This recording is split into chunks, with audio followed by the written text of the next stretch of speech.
अस्सलाम वालेकुम दोस्तों।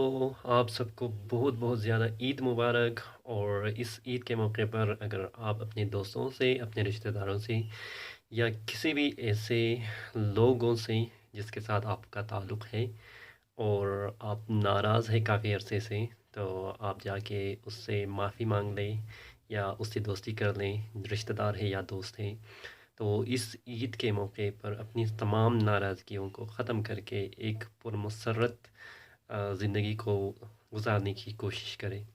और जो भी आपने अपनी ज़िंदगी के पहले जितने भी आपने काम किया होगा और जितनी भी लड़ाई हो गए होंगे, उन सारी चीज़ों को आपने भूल के वापस आपने अपनी तमाम दोस्तों और रिश्तेदारों के साथ एक साथ मिलके ईद के इस पुरमसरत मौके को और भी ज़्यादा खुशगवार बनाना।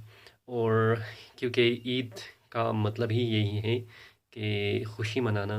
और रमज़ान मुबारक का ये महीना जो गुज़रा है, अल्लाह ताला हम सबको अपनी गुनाहों को माग़फ़िरत फ़रमा दे और हमें सिरातुल मुस्तकीम पर जाने की तौफ़ीक़ अता फ़रमाइए। अपनी दुआओं में मुझे भी याद रखना।